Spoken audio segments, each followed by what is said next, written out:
In this video, I will be talking about what life purpose is and how we get pulled off course. I like to look at purpose from the perspective that we are cells in the body of creation, that we each exist with a unique design and a function to fulfill. When we are healthy, our natural inclinations are beneficial to the rest of life. At the same time that we are serving others, we are also being fed and cared for. Again, just like the body cares for its cells.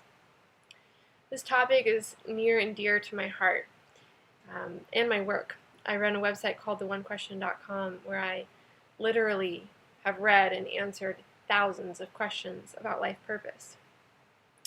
The most common theme that I recognize in people that are searching for their life purpose is the experience of disconnection. They don't feel connected to what they're doing, or they don't feel that what they're doing is connected to the rest of life, like what they're doing doesn't matter.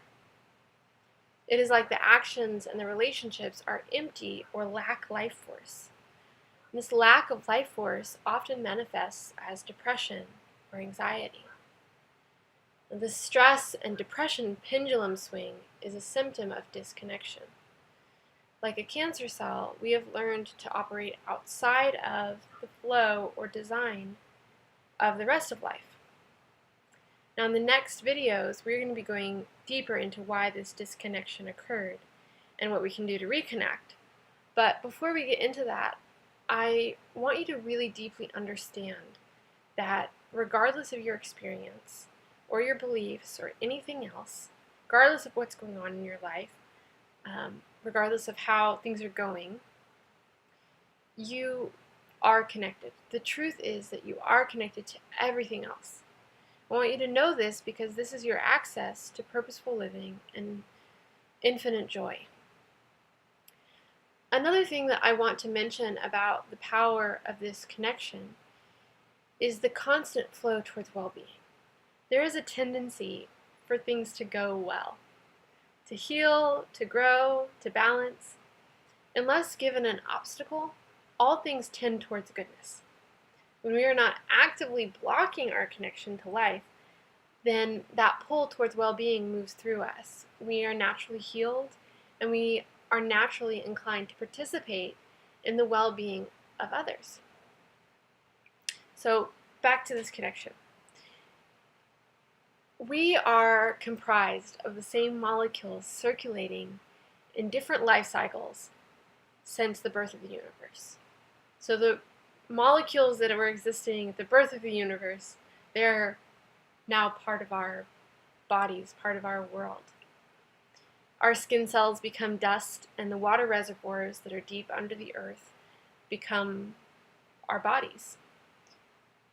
Actually, around 90% of the cells on and in our bodies are microbes, meaning they're actually other life forms.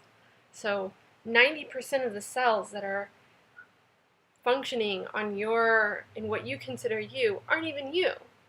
They're other living beings. And then there's the energy system. Our electromagnetic field extends out infinitely, meaning they can't actually detect where your electromagnetic field ends. This energy field that is generated by the basic running of our bodies, especially the beating of our heart. Our heart creates the largest electromagnetic field, or the strongest electromagnetic field in our bodies. Now, that electromagnetic field is something that's created by every living and every non-living thing on the planet. So your energy system is meeting and moving through everything, and everything's energy field is moving through you. Now, these energy fields carry all sorts of information. In fact, single-celled organisms navigate their whole world through the stimulus of their electromagnetic field. So, they don't have a nervous system. They don't have, an endocrine system to feel things out, via hormones and such. They just have their electromagnetic field. So, through that information, they're able to find their food and avoid danger find their way in the world. And then on a spiritual level, we are all the same consciousness. And there are many different ways to look at this. The whole of the universe being God's will, or that the life force that moves through everything is one life force with a loving consciousness. And I'll leave that to you to meditate on.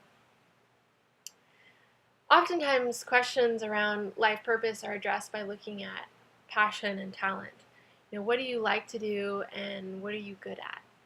This is a superficial way of looking at the issue that will never resolve that feeling of dissatisfaction. The stress and the exhaustion that comes hand in hand with living without purpose. What we are hungry for is to feel the connection that we know is real. We want to feel all these channels of connection feeding us and calling on us to participate in the goodness. We want to feel useful. We want to feel like we're here for a reason. We have something to do. We have something to offer. We're then provided with this endless energy and are guided to fulfill a function that serves the whole. This is purpose. When we are connected, we naturally feel called to move in specific ways through our life. And by that same connection, we feel rejuvenated and cared for. I want to clarify that this underlying or this understanding of purpose does not mean that there is one path to follow or that you are bound to do a specific certain thing. This understanding of purpose actually deeply relies upon your free will and your spontaneous expression of who you feel you are. Our free will can be used in other ways, though. While we can't make something untrue that is true, we can believe in and make choices from a lie. We cannot actually disconnect ourselves from this conscious life force, but we can believe and act like we are disconnected. Now, this is how we are able to participate in social injustice and the desecration of the planet. The trouble is that a lot of human experience so far trains us to forget our connection and to believe in separateness. In the next video, I'll be covering personal trauma and how we are trained in separateness.